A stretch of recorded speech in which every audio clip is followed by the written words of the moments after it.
जी अस्सलाम वालेकुम एवरीवन। अगर मेरी आवाज़ आप तक पहुंच रही है तो काइंडली कोई कमेंट कर दें नीचे, ताकि फिर फार्मली सेशन का आगाज़ कर दें।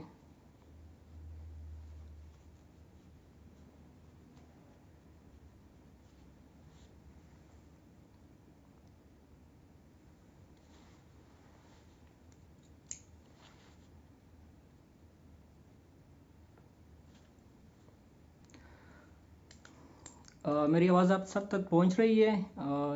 M I Audible?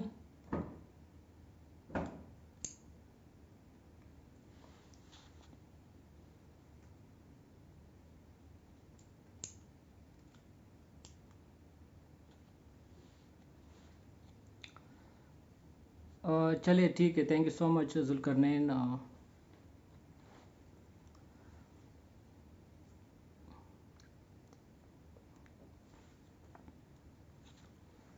थोड़ा व्यूअर्स को आने दें ताकि फिर फार्मली आगाज़ कर दें।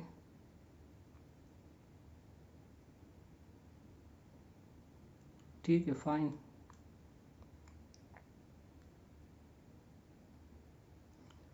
ठीक है नज़ीर, थैंक यू सो मच। बस थोड़ा सा वेट करना है।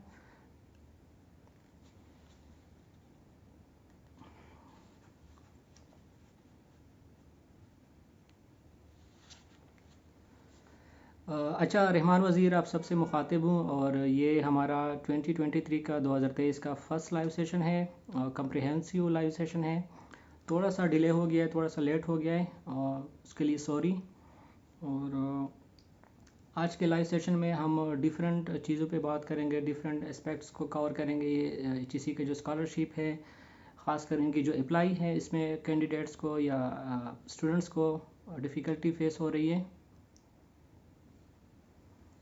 ठीक हो गया, फ़ाइन फ़ाइन फ़ाइन। ओके, तो फार्मली आगाज़ तो इस तरह है कि स्कॉलरशिप के बारे में तो सबको बहुत पता होगा कि ये जो स्कॉलरशिप है ये फाड़ा और बलूचिस्तान के लिए है। और आप सबको मुबारक हो कि ये इनका फ़ेज़ 3 जो है वो स्टार्ट हो गया फार्मली।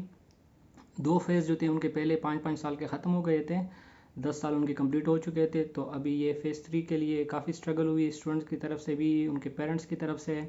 हमारे पॉलिटिकल जो नुमाइंदे हैं, जो पॉलिटिकल रिप्रेजेंटेटिव है, जिसने भी जिस तरह की भी एफ़र्ट की, कोशिश की और इस प्रोग्राम को इनिशिएट करने में जितना भी स्ट्रगल किया, उन सबको मुबारक हो।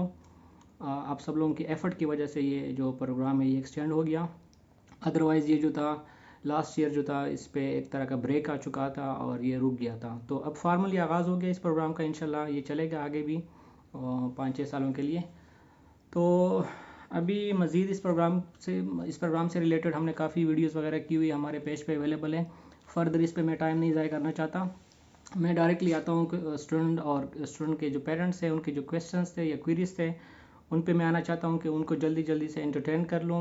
और क्योंकि बहुत ज़्यादा मैसेजेस हमें पेज पे मौसूल होते हैं या इंडिविजुअली हमें कोई अप्रोच करता है, तो ये हमारे लिए थोड़ा सा मुश्किल हो जाता है कि हर एक को या हर एक स्टूडेंट को इंडिविजुअली रिस्पांस देना और इसके बाद उनके हर एक क्वेरी को एंटरटेन करना। क्योंकि ज़्यादातर जो क्वेश्चंस होते हैं वो सबके सेम होते हैं, तो हमने चाहा कि एक इस तरह लाइव सेशन रखें और लाइव सेशन के थ्रू फिर सबको जवाब दे, ताकि जिस तरह का भी कोई क्वेश्चन हो, कोई क्वेरी हो, कोई मुश्किल हो, वो इस तरीके से उसको सॉल्व कर लें। तो कुछ 15-20 जो टॉप क्वेश्चंस थे उसको मैंने फिर सेलेक्ट किया। स्टूडेंट्स के जो मैसेजेस थे उनसे मैंने निकाल के फिर मैंने हायर एजुकेशन कमीशन जाकर वहाँ के उनके जो रिप्रेजेंटेटिव है या जो भी उनके प्रोग्राम को चलाने वाले हैं, उनसे बैठ के मैंने उनसे ये क्वेश्चन, मतलब उनकी जो आंसर्स है वो मांगे। तो जितना भी उन्होंने मुझे गाइड किया या फैसिलिटेट किया, तो अभी आप लोगों के साथ मैं फ़र्दर शेयर करना चाहता हूँ।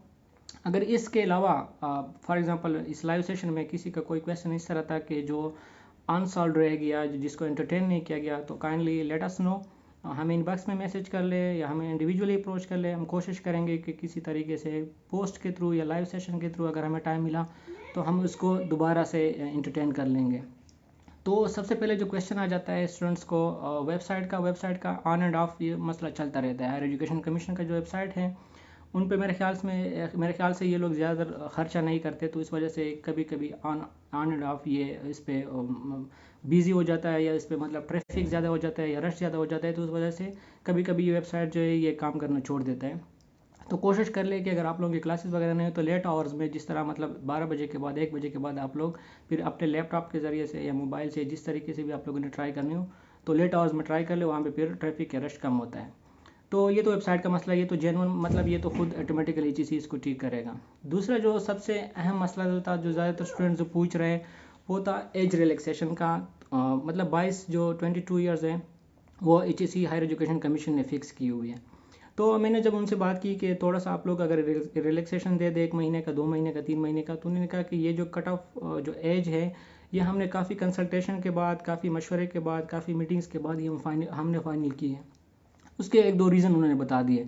रीज़न उन्होंने ये बताया, फर्स्ट रीज़न ये था कि देखो 17 या 18 ईयर्स में मोस्टली जो स्टूडेंट होते हैं 70% या 80-90% जो स्टूडेंट्स होते हैं वो 17-18 साल की एज में FAC या FA कर जाते हैं। इंटरमीडिएट जो उनका लेवल होता है 12 ईयर जो एजुकेशन होती है वो कंप्लीट कर जाते हैं।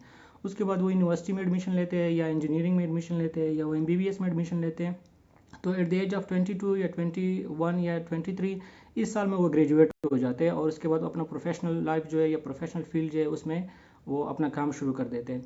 तो कहते हैं कि हमने मैक्सिमम अगर 17-18 साल पे एक बच्चा ग्रेजुएट होता है, मतलब इंटरमीडिएट कर लेता है, 12 पास कर लेता है, तो उसके पास स्टिल हमने 4-5 साल का गैप रखा है कि वो तब तक ये MTCAT टेस्ट हो या HEC का टेस्ट हो वो दे सकता है।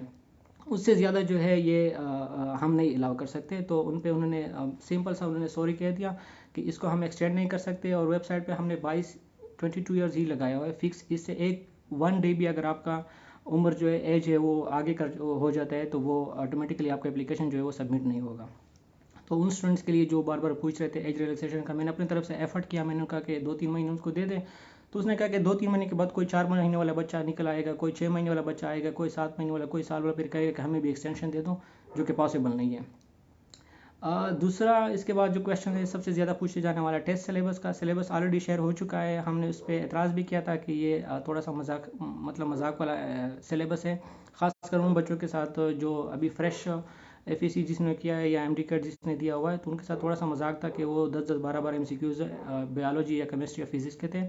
तो उनके जवाब में उन्होंने कहा कि सिलेबस तो चेंज नहीं होगा, क्योंकि ये ETC का एजुकेशनल टेस्टिंग काउंसिल जो है, जो हायर एजुकेशन कमीशन का टेस्टिंग इदारा है, उन्होंने एप्टीट्यूड टेस्ट रखा हुआ है। और ये सबको मद्देनज़र रखते हुए, मतलब जो ऑलरेडी इनरोल स्टूडेंट्स है, क्योंकि ये स्कॉलरशिप जो सिर्फ सीट्स के नहीं है, इसमें मतलब ऐसे भी बच्चे होंगे यूनिवर्सिटी के, ऐसे भी स्टूडेंट होंगे जो 7 सेमेस्टर में, 6 सेमेस्टर में, 5th सेमेस्टर में होंगे। तो उन सबको मद्देनज़र रखते हुए उन्होंने एक जेनेरिक एक जर्नल सा एक टेस्ट बना, मतलब जो सिलेबस है वो अडॉप्ट किया हुआ है ताकि सब इसमें कवर हो जाए। एनी हाउ त्रास सब बहुत से स्टूडेंट्स को था इस पे फाटा बलूचिस्तान का, लेकिन अभी अगर फाइनल नहीं होना, मतलब यही फाइनल है और आगे उन्होंने चेंज नहीं करना, तो फिर आप लोग अकॉर्डिंगली तैयारी कर लो। और मेरे ख्याल से डिफरेंट मटेरियल अवेलेबल है अभी, चूँकि चेंज नहीं होना, आप लोगों के पास टाइम भी ज़्यादा नहीं है। तो जो जो सिलेबस आप लोगों का थोड़ा सा डिफरेंट है अपने मेडिकल से, खासकर मेडिकल के स्टूडेंट की बात कर रहा हूँ, तो आप लोग यूट्यूब से या दीगर जो भी सोशल मीडिया प्लेटफॉर्म्स है या कोई और इस तरह कोई गाइड हो या कोई भी नोट्स हो, वहाँ से आप टॉपिक के अकॉर्डिंगली आप लोग अलजेब्रा हो, मतलब बेसिक जो क्वेश्चन हो वो वहाँ से आप लोग तैयार कर लें। बाकी जो है आप लोगों का सिलेबस तो है तकरीबन वही होगा, मतलब सब सेम होगा। तो जो डिफरेंट चीज़ें हैं वो आप लोग वहाँ से तैयार कर लें। इसके बाद क्वेश्चन है कि कोई भी स्टूडेंट हो, फॉर एग्जांपल कोई स्टूडेंट प्राइवेट यूनिवर्सिटी में इनरोल हो या प्राइवेट मेडिकल कॉलेज में इनरोल हो, कोई भी KP में हो, पंजाब में हो, सिंध में हो, किसी भी शहर या सिटी में हो, तो क्या इसके लिए अप्लाई कर सकता है कि नहीं कर सकता? ये जो है तो इसका जवाब है येस, वो अप्लाई कर सकता है। हर एक स्टूडेंट्स चाहे वो जिधर भी इनरोल हो, जिस कॉलेज में भी इनरोल हो, अगर वो कॉलेज और वो यूनिवर्सिटी HEC हायर एजुकेशन के साथ रजिस्टर्ड हो, मतलब इस तरह कोई यूनिवर्सिटी ना हो कि जो फेक हो या मतलब जाली हो या इसकी कोई एक्रेडिशन ना हो या कोई इसकी रजिस्ट्रेशन ना हो, फिर तो मैं कुछ नहीं कह सकता। लेकिन अगर एक मरतबा कोई यूनिवर्सिटी कॉलेज रजिस्टर्ड हो HEC हायर एजुकेशन कमीशन के साथ, तो वो डेफिनेटली वो बच्चा या बच्ची या वो स्टूडेंट वो अप्लाई कर सकता है स्कॉलरशिप के लिए एलिजिबल है, चाहे वो प्राइवेट हो, सेमी गवर्नमेंट हो, जो भी हो।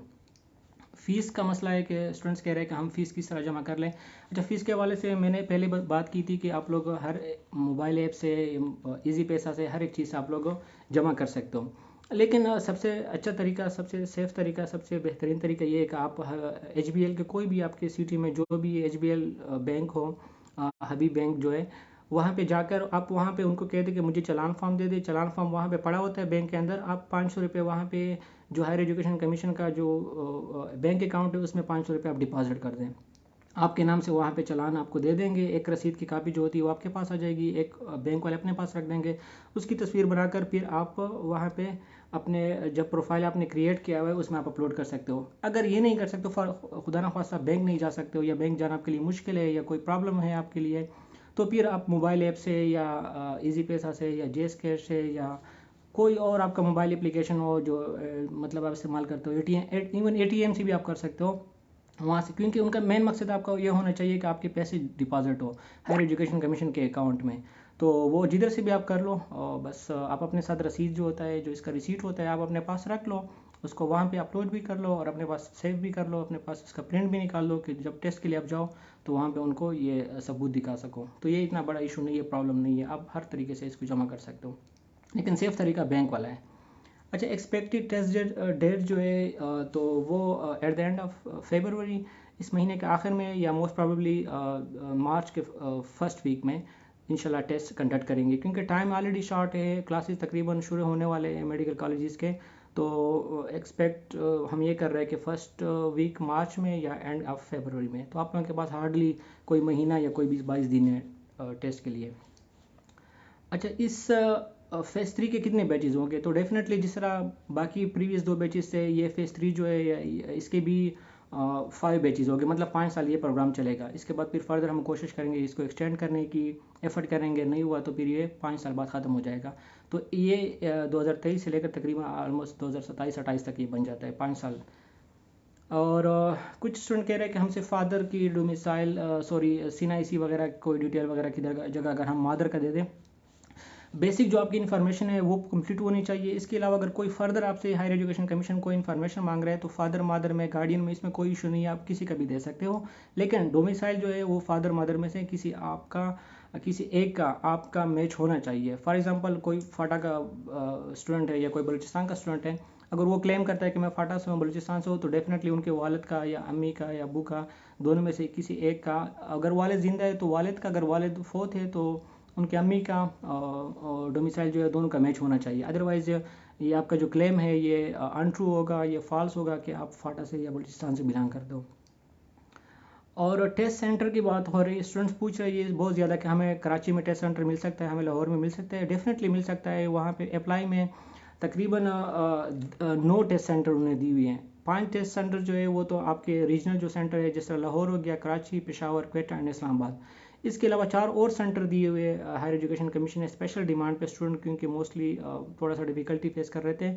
इसमें डेरा इस्माइल खान हो गया, तुरबत हो गया बलूचिस्तान में, खुजदार हो गया बलूचिस्तान में, मलाकंड और डी खान का। 2 जो टेस्ट सेंटर है मलाकंड और डी खान, ये केपी में फाटा के बच्चों के लिए, और खुजदार और तुरबत ये बलूचिस्तान के बच्चों के लिए एक्स्ट्रा है। और लाहौर, कराची, पेशावर, क्वेटा, इस्लामाबाद तो अलग है। तो ये 9 टेस्ट सेंटर, इसमें जो जिस पे भी आप क्लिक करोगे वहाँ पे आपका टेस्ट सेंटर होगा। तो थोड़ा ध्यान से इसको क्लिक करना है कि ये ना हो कि आप कराची पे क्लिक कर दो और आप इस्लामाबाद में हो आजकल या क्वेटा में हो, तो फिर आपके लिए मसला बनेगा। और कुछ स्टूडेंट और ये क्वेश्चन कर रहे हैं कि जो टेस्ट है इसमें 5-6 कैटेगरीज है, इंजीनियरिंग का अलग है, मेडिकल का अलग है, सबका अलग अलग डिफरेंट है। तो आया ये टेस्ट एक ही दिन पे होगा या डिफरेंट डे पे होगा? डेफिनेटली ये एक ही दिन पे होगा। इनके लिए इतने रिसोर्स इनके पास नहीं है कि वो हर दूसरे तीसरे दिन इसको कंडक्ट कर ले। तो ये टेस्ट जो होगा ये सबका एक ही दिन पे होगा। तो जो स्टूडेंट्स ये जहन में रखे हुए कि शायद मैं 2 के लिए अप्लाई कर दूँ, इंजीनियरिंग के लिए भी कर लूँ, मेडिकल के लिए अप्लाई कर दूँ, तो ये तो आप कर ही नहीं सकते, क्योंकि वेबसाइट पे इस तरह कोई तरीके नहीं है कि आप डिफरेंट से अप्लाई कर लो। तो टेस्ट एक ही दिन पे होगा सबका। MD कैट के 2021 का जो रिज़ल्ट है वो भी एप्लीकेबल है, आप दे सकते हो, कोई इशू नहीं है इसमें। 21 में आपने दिया हो, 22 में दिया हो, इसमें कोई प्रॉब्लम नहीं है। MD कैट के दोनों रिजल्ट जो है वो चल सकते हैं। वो अकॉर्डिंगली उसका फिर परसेंटेज निकाल के वो उनका अपना एक फार्मूला जो है। अच्छा, इसके अलावा जो स्टूडेंट्स है, FR के स्टूडेंट्स है, वो बार बार रिक्वेस्ट कर रहे थे कि हमारे लिए कोई आवाज़ नहीं उठाता, हमारी कोई बात नहीं करता। मैं ये जो फेज़ 3 की जब बात हो रही थी, और फेज़ 3 अभी स्टार्ट नहीं हुआ था, लास्ट ईयर की बात है, नवंबर की, तो मैंने अंदर रिकॉर्ड मैंने पूरा डेटा इकट्ठा करके मैंने एक प्रोफाइल क्रिएट किया था। मैंने उसमें सब फाटा बलूचिस्तान के पेरेंट्स और स्टूडेंट्स से डेटा इकट्ठा किया था कि आपको जो जो भी मसाले पेश हो रहे हैं तो हमें बता दें, हम फिर आगे उनको HEC को भेज देंगे। तो इसमें एक FR का भी मसला मैंने भेजा हुआ था, लेकिन उन पर उन्होंने अमल नहीं किया। और FR के जो सीट्स है या स्कॉलरशिप वगैरह है वो कंबाइन जो 6 FR है वो एक डिस्ट्रिक्ट या एक एजेंसी कंसिडर होगी। जिस तरह वजीरिस्तान हो गया, ममांद हो गया, औरंगज़ेब खैबर हो गया, तो कुरुम हो गया, तो इस तरह 6 FR को मिला के वो एक डिस्ट्रिक्ट कंसिडर करते हैं, तो उनका कंबाइन होगा। और ये बात भी मैंने की कि इस तरह कुछ FR इलाके हैं, जिस तरह दराजिंदा हो गया, DI खान हो गया, या और इस तरह स्टूडेंट्स है जो कंप्लेन करते हैं कि हमें सीट या स्कॉलरशिप नहीं मिलती, तो हायर एजुकेशन कमीशन वाले ने कहा कि अगर जो स्टूडेंट इस तरह क्लेम करता है कि हमें नहीं मिलता, तो हमारे पास आ जाए, हमारे पास डेटा पड़ा हुआ है कि हर साल में कितने कितने बच्चे डिफरेंट FR से सेलेक्ट होते हैं। ये नहीं कि एक FR से सारे सेलेक्ट होते हैं, डिफरेंट FR से सेलेक्ट होते हैं, और 6 FR को हम एक ही एजेंसी या एक डिस्ट्रिक्ट कंसिडर करते हैं। इसके बाद इनरोल्ड, कुछ स्टूडेंट कह रहे हैं कि हम BS में इनरोल्ड है, और तो हम क्या करें, हम इनरोल पे क्लिक करें या अन इनरोल पे क्लिक करें या नॉट इनरोल पे क्लिक करें, क्या करें? देखो, मेरा पर्सनल मशवरा ये अनऑफिशियली मैं आपको बता रहा हूँ, कोई ऑफिशियल बात नहीं है। फॉर एग्जांपल, आप पॉलिटिकल साइंस में IR में किसी जगह पे इनरोल्ड हो, सोशल साइंस में, इंग्लिश में, BS में फर्स्ट सेमेस्टर या सेकंड सेमेस्टर में, और आपके मार्क्स अच्छे MD में आपका चांस बन सकता है सीट में, तो आप बजाय इसके कि सोशल साइंसिस, पॉलिटिकल साइंस वगैरह वगैरह वहाँ पे आप क्लिक कर दो कि मैं इनरोल हूँ, आप नॉन इनरोल पे क्लिक कर दो एज अ फ्रेश स्टूडेंट। क्योंकि बेसिकली जब आप मेडिकल की सीट में इनरोल होते हो या BDS या MBBS में, तब जाके आपको सीट नहीं मिलता। अगर आप किसी सोशल साइंसिस में फॉर एग्जांपल इनरोल होते हो, तो फिर आप उनको क्यों बता रहे हो कि मैं इनरोल हूँ, ये वो? आप इस तरह अप्लाई कर लो कि मैं इनरोल नहीं हूँ, फिर आपके चांस बन सकते हैं मेडिकल सीट में भी, इंजीनियरिंग सीट में भी, क्योंकि वो अलग कैटेगरी है। क्योंकि आप मेडिकल इंजीनियरिंग में तो इनरोल नहीं हो इस BDS MBBS में। तो सोशल साइंस वाले वो स्टूडेंट जो फर्स्ट सेकंड सेमेस्टर में, जो 7th 8th में, वो इस तरह गलती ना करे कि वो भी स्टार्ट से शुरू कर दें। फर्स्ट सेकंड वाले इस तरह कर सकते हैं कि वो कह दे कि हम नॉन इनरोल्ड है, तो फिर उनके चांसेस बन सकते हैं। ठीक हो गया। बाकी अगर आप कहते हो कि नहीं मुझे सीट नहीं चाहिए, मुझे सीट स्कॉलरशिप चाहिए, फिर तो आप इनरोल पे क्लिक करके ना आप अपने एप्लीकेशन को फिल कर दो। और दूसरा एक क्वेश्चन था कि किम्स का कोहॉर्ट का है या डव मेडिकल कॉलेज है, वट एवर जो भी। डव तो वैसे आजकल दे भी नहीं रहे अच्छे अच्छे मेडिकल कॉलेज जो है, किंग एडवर्ड्स हो गया, डव मेडिकल कॉलेज हो गया इंटरनेशनल जो है, और इसके अलावा अल्लामा इकबाल मेडिकल कॉलेज के जो टॉप कॉलेजेस थे वो तो उन्होंने उनसे निकाले हैं, लास्ट ईयर निकाले थे। अब इससे पता नहीं है कि निकले या नहीं निकले, उन्होंने इंक्लूड किया, एक्सक्लूड किया है। जो जिस कॉलेज का फीस ज़्यादा होगा, अगर वो सेमी गवर्नमेंट या गवर्नमेंट का कॉलेज है, तो वो तो HSC पे करेगा, जिस तरीके से भी हो HSC, चाहे उसका 20 लाख का फीस हो, 5 लाख का फीस हो, HSC इसका जिम्मेदार है। अगर कोई इससे इस तरह कोई कॉलेज है जिसका मतलब प्राइवेट इसमें कोई नहीं आता, सॉरी प्राइवेट कॉलेज है, सेमी गवर्नमेंट गवर्नमेंट नहीं है, तो फिर स्टूडेंट पे अगर आपका 12-13 लाख का फीस है, कोई प्राइवेट रहमान मेडिकल कॉलेज में, RMI में हो, या वट एवर जो भी कॉलेज है, क्वेटा में हो कोई कॉलेज हो, तो इसमें HSC जिम्मेदार नहीं है। HSC वो आपको सिर्फ अभी उन्होंने पैसे भी बढ़ाया, 2 लाख रुपए आपकी फ़ीस देगी, प्लस 12,000 रुपये पर मंथ के हिसाब से आपको पॉकेट मनी देगी, या स्टाइपेंड जो कहते हैं, तो 1,44,000 या कितने ये बन जाते, तो 3.5-4 लाख रुपए जो है वो यहाँ से आपके बन जाते हैं। तो अगर आपका कॉलेज का फीस 3,50,000 या 4 लाख तक कोई है, तब तो आपका कवर हो जाएगा इस पैकेज में। अगर इससे ज़्यादा है तो फिर आपने खुद पे करना होगा इसके बाद। इसके अलावा 500 स्कॉलरशिप्स बलूचिस्तान के लिए, 500 स्कॉलरशिप जो है वो फाटा के लिए। और मतलब इसमें फिर डिफरेंट शायद उन्होंने कहा कि हम इंजीनियरिंग को भी कुछ सीट्स दे दें, नर्सिंग वगैरह को भी दे दें, सोशल साइंस वगैरह के, वो जो भी है वो फिर कम तादाद होगी, 15-15, 20-20, 25-25 सीटें होगी, लेकिन ज़्यादा सीटें जो होगी वो MBBS BDS की होगी। अच्छा, इसके अलावा स्टूडेंट्स कहते हैं कि हमारा अकाउंट लॉक है, या हमें पासवर्ड हम भूल गए, ईमेल भूल गए, ये जितने भी प्रॉब्लम इश्यूज थे, तो वहाँ पे उन्होंने तो पहले कहा था कि हमें टिकट जनरेट करें।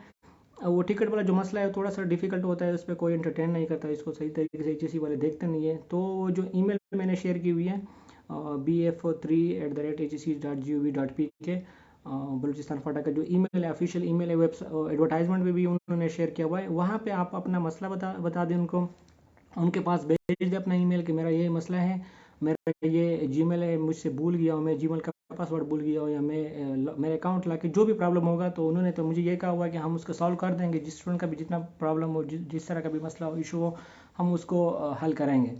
तो लॉक अकाउंट वाले काइंडली आप अपने अम्मी अब्बू या बहन भाई के दूसरे लोगों के CNIC वगैरह से अपने अकाउंट को क्रिएट ना करें कि आपका एक अकाउंट लॉक हो गया, तो आपने भाई का शनाख्ती कार्ड नंबर उठाया, अब्बू का शनाख्ती कार्ड नंबर उठाया, क्योंकि डेफिनेटली होता है कुछ चीज़ें उनकी नादरा सी भी शेयर होती है, आपने अब्बू का उठाया तो वहाँ पे आपका अब्बू का नाम आ जाएगा आपके प्रोफाइल पे, या उनकी डेट ऑफ बर्थ आ जाएगी।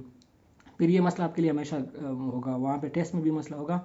तो लॉक वाले की वो इतना इशू नहीं है कि आपका अकाउंट जो लॉक हो गया फिर आप बैन नहीं हो, आप उसको थोड़ा इंतज़ार कर ले। ये जो ईमेल मैंने आपके साथ शेयर किया ये मैं फिर कमेंट में भी शेयर कर दूंगा, या किसी को अगर पता है कोई कमेंट में लिख दे ये ईमेल एड्रेस, तो फिर वहाँ आप उनको ईमेल कर दो। अभी आप लोगों के पास 5-6 दिन है, इंशाल्लाह अनलॉक हो जाएगा, इस तरह इशू नहीं है। अगर कोई क्वेटा वगैरह में, कराची, लाहौर, इस्लामाबाद में या पेशावर में, तो वो आप लोग विज़िट भी कर सकते हो उनका रीजनल जो ऑफिस है।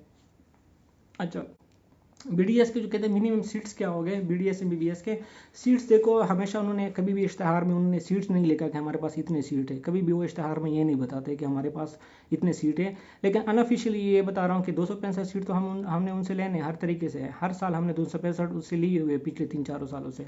लेकिन एक जजमेंट आई थी मेरे ख्याल में पीएमसी की, पाकिस्तान मेडिकल कमीशन जो था अभी डिज़ोल्व हो गया है, ख़त्म हो गया है।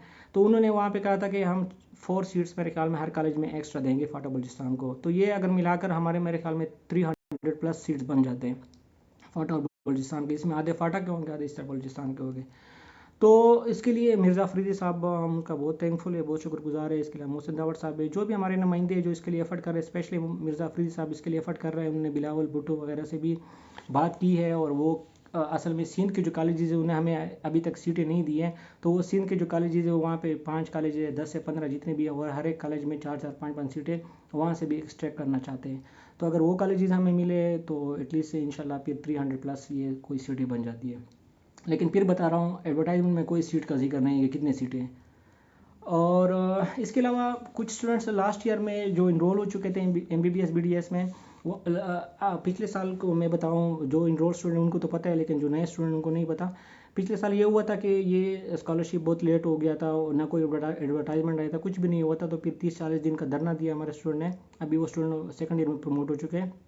तो उन्हें धरने के बाद दिसंबर में उन्होंने धरना दिया, तो धरने के बाद उनको इनरोल कर दिया गया। मतलब जिसकी एमडीकेट के बेस पे जो बच्चे थे उसको उसी बुनियाद पे एचईसी की सीटी दी गई, मतलब उनसे कोई टेस्ट वगैरह नहीं लिया गया था।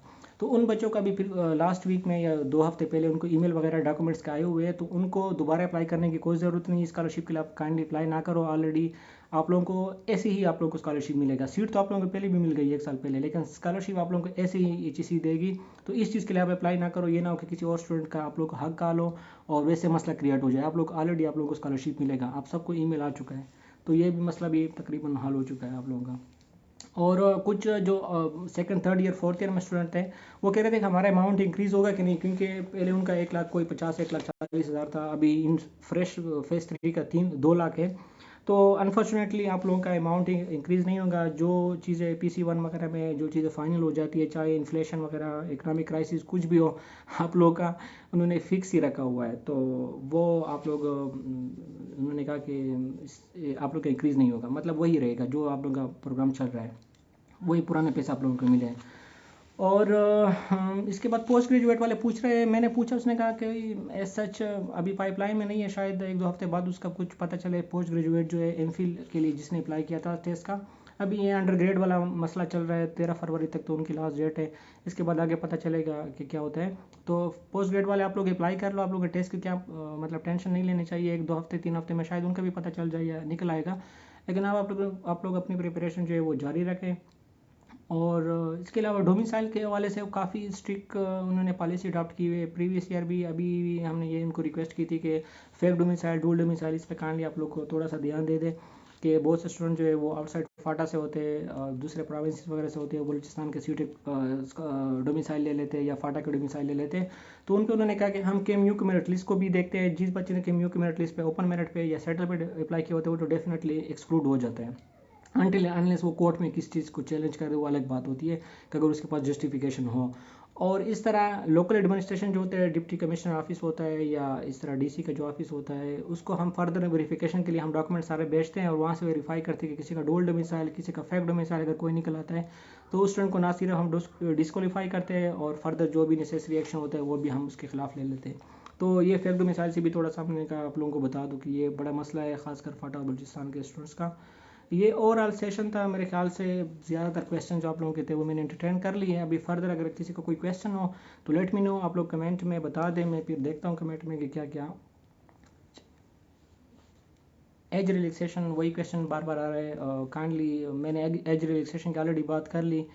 और वो नहीं मान रहे थे कि ये जो फिक्स किया हुआ है 22 साल, इससे मैक्सिमम एक दिन भी वो देने को तैयार नहीं है। बाकी आप लोग स्ट्रगल करो, एफर्ट करो, जिस तरीके से भी कर सकते हो। मैं तो चाहता हूँ कि ज़्यादा से ज़्यादा स्टूडेंट्स के लिए अप्लाई कर ले, लेकिन 22 साल से आगे वो दे नहीं रहे। बाकी पर डिस्ट्रिक्ट सीट्स ताहिर इकबाल पूछ रहे हैं, ये इस तरह कोई फिक्स मुझे नहीं पता कितने कितने होते हैं। नॉर्मली आप प्रीवियस ईयर को अगर बुनियाद पर मैं कह दूँ तो फाटा की अगर मैं बात करूँ तो कोई 15-15, 20-20, 25-25, 40 तक भी सीट मिले हुए बाजावाड़ स्टूडेंट्स को, क्योंकि उनकी आबादी वगैरह ज़्यादा थी तो उनका रेशो भी ज़्यादा आ जाता है। तो सीटें 15 से लेकर आप 20, 25, 30, 40 ये हो सकता है, इतना तक हो सकता है। प्री मेडिकल वाले सोशल साइंसेज के लिए अप्लाई कर सकते हैं? नहीं। अच्छा, इसमें एक और आबिद ने बड़ा अच्छा क्वेश्चन किया कि प्री मेडिकल वाले सोशल साइंसेज के लिए अप्लाई कर सकते हैं।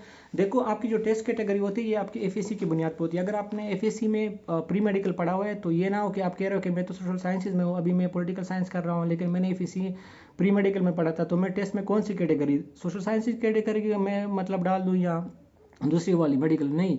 जिस चीज़ में आपने एफएससी किया है टेस्ट कैटेगरी आपकी वही होगी, चाहे आप मेडिकल के स्टूडेंट हो, अभी इनरोल मेडिकल में इनरोल हो, चाहे इंजीनियरिंग में इनरोल हो, सोशल साइंसेज में इनरोल हो, एफएससी की बुनियाद पे आपकी टेस्ट कैटेगरी होगी।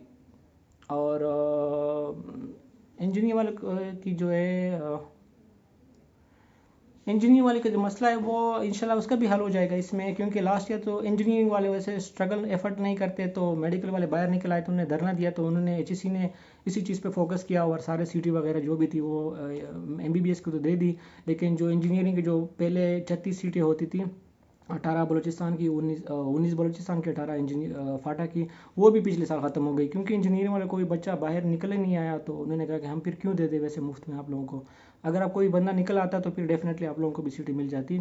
लेकिन इस मरतबा उन्होंने इसमें रखा हुआ है, क्योंकि अब तो प्रॉपर वही तरीका दोबारा स्टार्ट हो गया ना, तो फेज़ 3 शुरू हो गया है। अच्छा, एक और क्वेश्चन खालिद करीम ने जो क्वेश्चन किया है, वेरी गुड क्वेश्चन, मैं भूल गया था, इस चीज़ में मैंने लिखा भी था। जिन बच्चों ने इम्प्रूवमेंट के लिए अप्लाई किया हुआ है, स्पेशली स्पेशल एग्जाम के लिए, मैं उनको से रिक्वेस्ट करता हूँ कि आप लोग 2-3 दिन के लिए वेट कर लो। 12 तारीख के रात तक आप लोग वेट कर लो, अपना प्रोफाइल सब कुछ बनाओ, पैसे जमा करो, अपने पास सब कुछ रेडी रखो।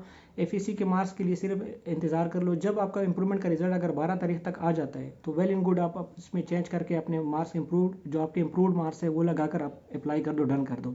अगर आपका नहीं होता फिर भी डन कर दो, लेकिन एक कम से कम एक दिन का गैप रखो और फिर आप लोग लास्ट डेट पे या लास्ट डेट से एक दिन पहले अप्लाई कर लो। अभी से इसलिए अप्लाई ना करो कि अगर खुदा ना खास्ता आपका रिजल्ट 10 तारीख को आ जाता है, 11 को आ जाता है, 9 को आ जाता है और आप लोगों के मार्क्स इंप्रूव हो जाते हैं, तो आप लोगों की जो एफर्ट है या जो इंप्रूवमेंट है वो वैसे ज़ाया हो जाएगी।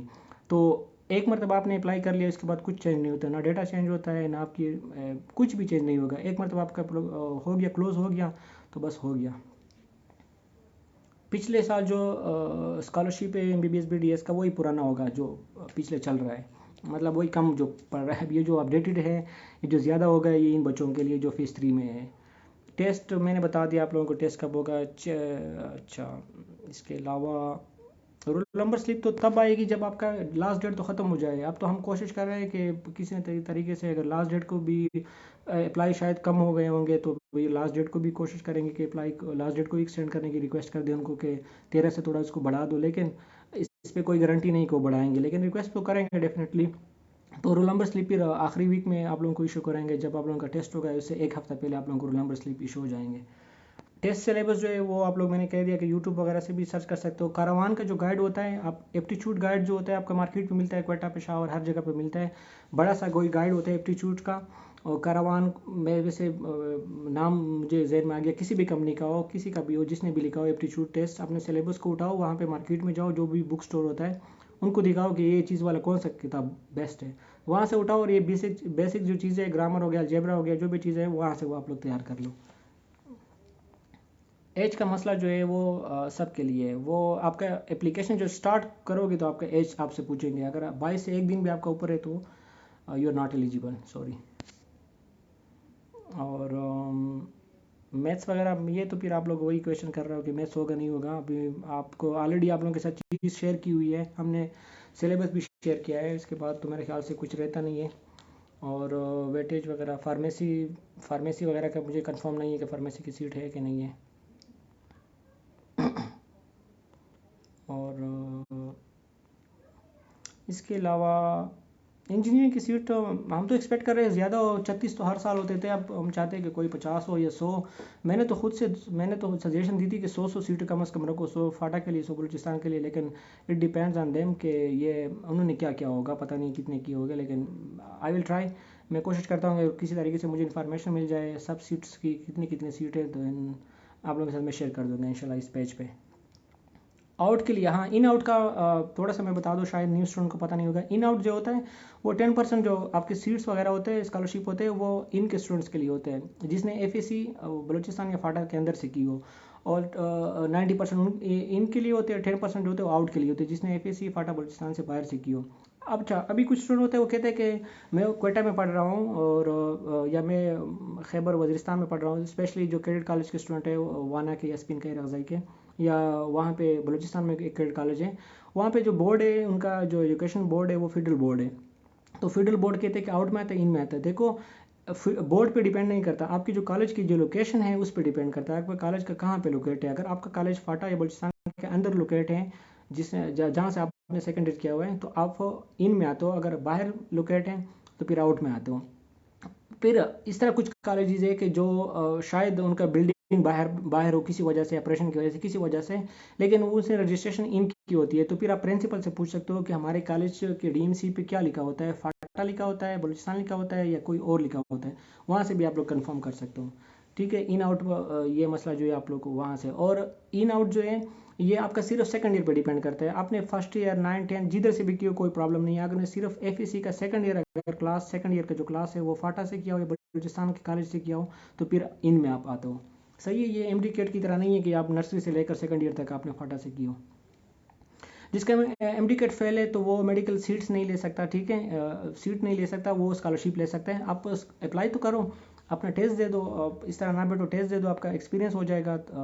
अगर आपको स्कॉलरशिप मिल जाती है, आपकी सिलेक्शन हो जाती है, तो आप अगले साल ये स्कॉलरशिप आप एप्लीकेशन दे दो कि मुझे स्कॉलरशिप मिल गई है, मैं कुछ 6 महीने बाद या 1 साल बाद मैं दोबारा एडमिशन लेना चाहता हूँ, तो आपकी स्कॉलरशिप तो कम से कम सिक्योर होगी। फिर आप सीट ले लो और आपका स्कॉलरशिप शुरू हो जाएगा वहाँ से। तो जिसका एमडी केट फेल है या जिसने नहीं दिया हुआ है, वो स्कॉलरशिप के लिए तो कम से कम अप्लाई कर ले, स्कॉलरशिप के लिए अप्लाई कर ले और सेलेक्ट हो जाए। कम से कम आजकल की महंगाई के दौर में आपकी फ़ीस फ्री हो जाती है, आपका हॉस्टल की फ़ीस वगैरह आप वो पे करेंगे, तो ये भी बड़ा बर्डन आपके पेरेंट्स से कम हो जाएगा। कुछ क्वेश्चन जो होते हैं वो आप लोग अगर इस तरह करो, एचईसी की वेबसाइट पे जाओ, वहाँ पे जो इन्होंने एडवर्टाइजमेंट दी है वहाँ पे फ्रीक्वेंटली आस्क्ड क्वेश्चन FAQs उन्होंने वो दिया होता है। वहाँ पे उन्होंने तकरीबन 50-60 क्वेश्चन के जवाब ऑलरेडी दिए हुए हैं, जो मिनी क्वेश्चन होते हैं, जो मतलब इतने वो नहीं है, बार बार रिपीट होते हैं, तो उन्होंने ऑलरेडी वहाँ पे इंटरटेन किए हुए हैं। तो डोमिसाइल के साथ, इन आउट के साथ तो ज़्यादा आप लोग एहतियात करो, ये मसला ना हो आप लोगों के लिए बन जाए, क्योंकि एक बार जब आपने कर लिया, अगर आपने आउट पे क्लिक कर लिया, फिर आप आउट में हो गए, फिर आप इस तरह नहीं कर सकते कि मेरिट लिस्ट बन गई, आप कहते हो कि मुझे इनमें मतलब दोबारा इंटर कर दें, फिर ये आपकी अपनी गलती है, क्योंकि आपने अंडरटेकिंग पे आखिर में आपने एक टिक निशान पे क्लिक कर लेते हो कि मैंने पूरा एप्लीकेशन सही से फिल किया और मैंने पढ़ा हुआ है, इसके बाद मैं खुद जिम्मेदार हूँगा। फिर बाद में आप ये ना कहो कि मैंने तो आउट में हूँ, मैंने इन पे किया, मैं इन में, मैंने आउट पे किया हुआ है, फिर इसके बाद आप खुद जिम्मेदार होगे इस एप्लीकेशन का। तो इसलिए आप एप्लीकेशन फ़ौरन सबमिट ना करो, आप इसको सेव रखो, डेटा स्लोली एंड ग्रेजुअली इसको फिल करते जाओ, और फिर एंड पे 1-2 दिन पहले फिर इसको आप अपलोड कर दिया, मतलब फाइनल कर दें। लेकिन इम्प्रूवमेंट के लिए मैंने स्पेशल जो जिस स्टूडेंट को कहा हुआ है वो इस पर अमल कर लें। फाटा बलूचिस्तान के अलावा कोई भी इसके लिए एलिजिबल नहीं है, सिर्फ फाटा बलूचिस्तान के लिए। दूसरे स्टूडेंट जो है, तनवीर का क्वेश्चन है कि रजिस्ट्रेशन सबमिट कर दी, नहीं आया, कोई इशू नहीं है, ईमेल वगैरह नहीं आया तो कोई प्रॉब्लम नहीं है। आपका एप्लीकेशन आप डैशबोर्ड पे जाओ, वहाँ पे चेक करो कि आपका सबमिटेड आ रहा है कि नहीं आ रहा। अगर आपका एप्लीकेशन सबमिटेड आ रहा है तो कोई प्रॉब्लम नहीं है, आपके नेटवर्क पे कोई मसला होगा या ईमेल वगैरह थोड़ा सा लेट कर देंगे, कोई इशू नहीं है, वो इतना बड़ा मसला नहीं है। आपके अगर सबमिटेड है तो ठीक है, अगर सेव्ड आ रहा है कि आपने सिर्फ सेव किया हुआ है, फिर आपका सबमिट नहीं है। अगर एक मरतबा सबमिटेड लिखा आ रहा है वेबसाइट पे आपके प्रोफाइल पे, तो फिर ठीक है, इट्स फाइन। और ये जो मसला है, हाँ, ख़ान ने क्वेश्चन किया हुआ है कि अगर कोई बच्चा BDS में इनरोल हो तो MBBS के लिए एलिजिबल है। इस पे मैंने काफ़ी बात की थी लास्ट 2 साल पहले, काफ़ी स्टूडेंट्स हैं वो बेचारे इससे इफेक्ट हुए थे। इसके लिए मैंने आप लोगों को बताया था कि देखो, इस HSC स्कॉलरशिप से पहले पहले आखिरी दिन से पहले, एप्लीकेशन से पहले आप लोग फिर इस तरह कर लो कि फिर अपने BDS को सीट को कैंसिल कर दो, रिस्क ले लो, और फिर MBBS के लिए फिर आप एलिजिबल हो गए। अगर आपने कैंसिल नहीं किया, आपने इनरोल कर दिया, तो अनफॉर्चुनेटली BDS ने आपकी सिलेक्शन आपकी एडमिशन हो या MBBS में हो, आप इनरोल्ड ही होंगे, आप BDS वाले फिर वहाँ पे MBBS में नहीं जा सकते, आपकी कैटेगरी या आपकी जो स्टेटस है वो इनरोल होगा। तो ये एक आप रिस्क ले सकते हो, एप्लीकेशन से पहले आप फिर उनको सीट को कैंसिल कर दो, फिर आप अनइनरोल्ड हो गए। ये तरीका है बस। BS स्टूडेंट या डेफिनेटली अप्लाई कर सकते हैं, क्यों नहीं कर सकते हो, आप लोग अप्लाई कर सकते हो। और जिसका अप्लाई का तरीका नहीं आता, फिर आप लोग वेबसाइट पे जाओ HEC के, HEC प्रोफाइल लॉगिन पे जाओ या वेबसाइट पे जाओ, वहाँ पे हमने पेज पे शेयर भी किया हुआ है, हमारे पेज पे नीचे जाओ, हमने वहाँ पे लिंक वगैरह सारे शेयर किए हुए, काइंडली आपको वहाँ से मिल जाएगा ये एप्लीकेशन की जो लिंक है। और हाँ, किसी जगह पे आप इनरोल नहीं हो, आप स्कॉलरशिप ले लो, आपकी स्कॉलरशिप हो जाएगी, फिर एक महीने एक सेमेस्टर बाद आप इनरोल हो जाओ, कोई इशू नहीं है, 6 महीने बाद इनरोल हो जाते हो, 1 साल तक तकरीबन वो आपको टाइम देते हैं कि 1 साल के अंदर अंदर आप इनरोल हो जाओ, तो कोई प्रॉब्लम नहीं है। अगर आप इनरोल नहीं होते हो, आपके तो मैं यूनिवर्सिटी में एडमिशन लेना चाहता हूँ, तो एडमिशन आप जिधर भी ले लो, कोई इशू नहीं है, प्रॉब्लम नहीं है, एडमिशन हर जगह पर ले लो, स्कॉलरशिप आपकी क्लोज हो जाएगी, आपको स्कॉलरशिप हासिल कर जाओगे, आप सेलेक्ट हो जाओगे। तो जिस यूनिवर्सिटी में आपकी एडमिशन हो जाती है, खुदा ना खास्ता आप कायद आज़म यूनिवर्सिटी में चले जाते हो, लम्स में जाते हो या नमल में जाते हो, इस्लामिक में जाते हो, तो वहाँ पे आप उनको दिखाओ कि ये मेरी स्कॉलरशिप हुई है, मेरी fees HEC Higher Education Commission पे करेगी। सही है। तो इसके अलावा मेरे ख्याल से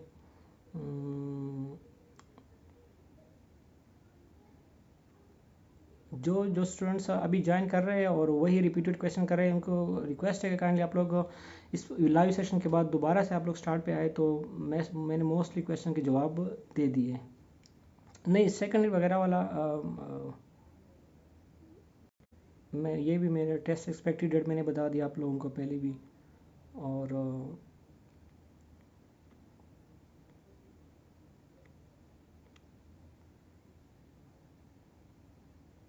हाँ, टेस्ट जो होगा ये स्कॉलरशिप और सीट, टेस्ट एक होगा और स्कॉलरशिप सीट दोनों इसमें आएंगे। ठीक है, फॉर एग्जांपल आपने टेस्ट दे दिया, इसमें जो 500 बच्चे होंगे वो फाटा से सेलेक्ट होंगे, टॉप 500। ठीक है, मैं आपको थोड़ा सा एक्सप्लेन करता हूँ फर्दर।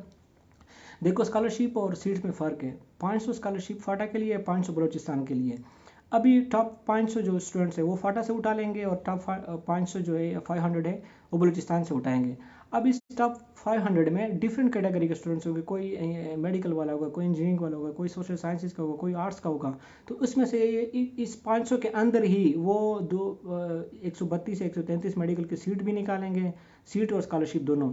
इस तरह इंजीनियरिंग की सीट और स्कॉलरशिप दोनों, इस तरह आर्ट्स के।